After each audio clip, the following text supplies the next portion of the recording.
Good afternoon. My name is Specialist Castro, and today we're going to be going over a class of the levels of leadership. The lesson plan, like I said, today we're going to be talking about what are the 3 levels of leadership. There's direct leadership, which you can think of them as first line supervisor, and team leader, squad leader type of NCO or type of leader. You have your organizational leader, which you can think of them as your first sergeant, your company commander, or even a sergeant major is just a leader of a smaller unit.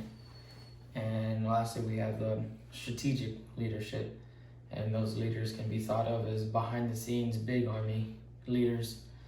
You can think of them as like sergeant major of the army. He's a perfect example of a strategic leader. And so the levels of leadership. The Army acknowledges and teaches upon 3 levels of leadership. Again, it's direct leadership, organizational leadership, and strategic leadership. Each level brings different challenges and lets leaders attain a further understanding of the enduring requirements, as well as adding specialized knowledge to aid soldiers and subordinates alike. The 3 levels, you can really think of them as stepping stones in the path of a leader. You got your lower leaders, again, it's like your first line is a direct leader. As soon as that leader starts getting further up in ranks and attaining more responsibility, being put in other different positions, you can obtain the organizational leader, again, as your first sergeant, company commander type of leaders.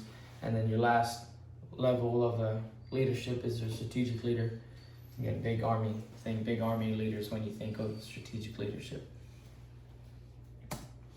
And so the direct leadership, this is the face-to-face first line type of leadership. It takes place in those organizations where subordinates are used to seeing their leadership on a daily basis. You see it in teams, squads, sections, platoons, and can even go into larger organizations. They understand the mission and requirements of at least 2 levels above them, and when needed, the tasks and requirements of at least 1 level below them.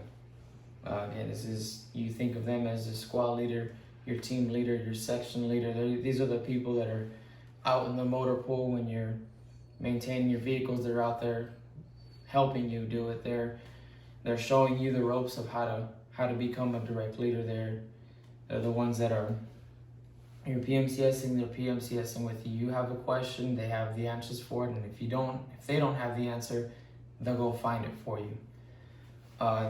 They understand the mission and requirements of at least 2 levels above them.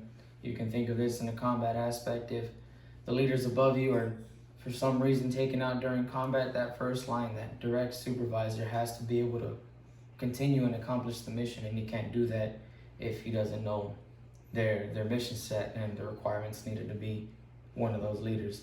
He also knows the tasks and requirements of those below him as well, because when you're running low on personnel, when you're short-handed, then they have to be able to step up to the plate and also accomplish the task of those below them, whether, again, that's PMCSing a vehicle. If people are short, they're out there right next to you, whether it can be as simple as cleaning a bathroom. Everybody's busy. They got to be able to at least do that and do the other tasks of everybody below them.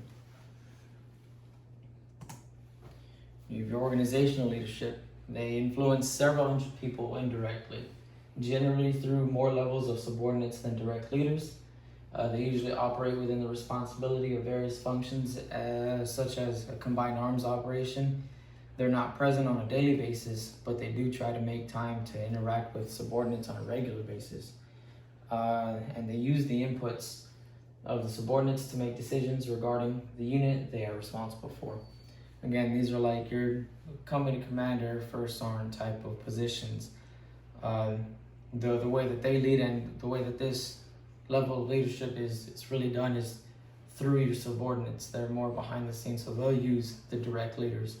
They're in their offices, they're in meetings, they're writing the mission sets, they're writing the CONOPs, the FRAGOs, the WARNOs, and they're pushing them out to the direct leaders.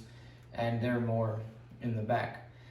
You don't see them on a daily basis. Again, they're higher leaders, so they're a little bit more busy, but they do try to make time to go out and see everybody and talk to people, because they do like talking to people and getting everyone's input, such as us in air traffic control.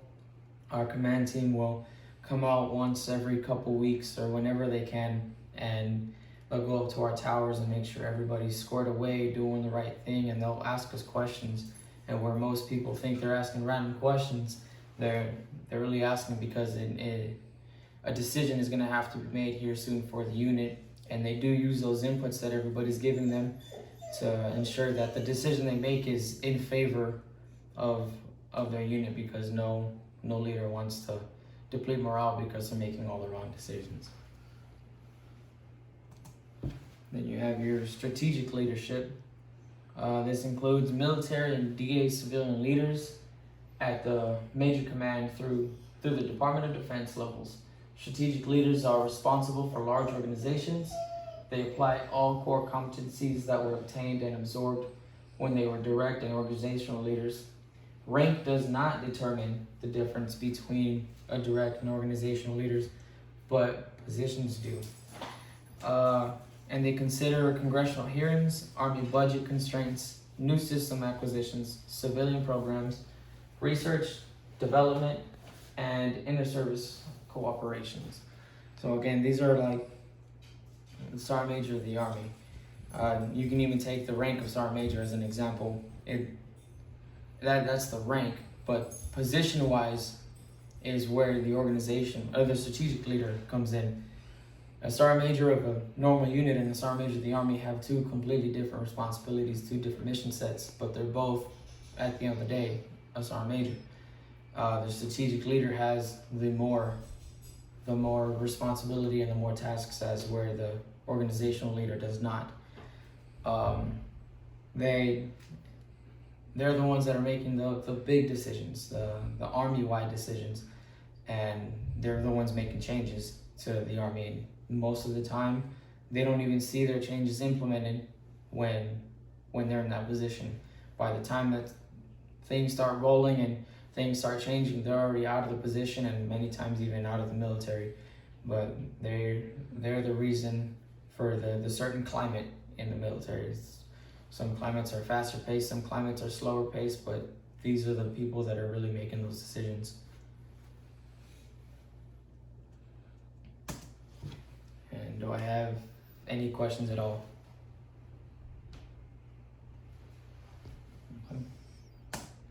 And so, in conclusion, all three types of leadership help improve the work ethic and the quality of each individual soldier and leader. Every leader is different in every aspect of their teaching and learning styles and how they use them to improve. In the end, it's ultimately up to the leaders themselves to strive for the next level of leadership to achieve a greater level of proficiency and professionalism.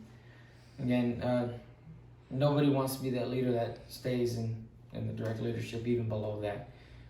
You always want to push yourself and get to that next level of leadership, challenge yourself, and really search for that responsibility. It makes you look so much better personally and professionally, and when people see you strive for greatness and strive for that next challenge, it really puts you in the limelight when it comes to comparing you and your peers. But yeah, like I said, you can think of them as milestones. And there's those three levels. The directional is very smaller tasks. Your organizational is the bigger tasks that need to be completed by your direct leaders, and your strategic is big army leadership making big decisions. And the AAR. So today we're supposed to talk about the three different levels of leadership, what they mean, what goes into them, and how to define them, and what was supposed to happen and what did happen. Okay, do I have any sustainments, anything you guys like, the length of the slides, the information put in them, Anything? Okay. Now, can I get improvements of any kind? Where should I have put more information in the slides? Should I have taken less time? Should I have taken more time? Should we be in a different area? Anything at all?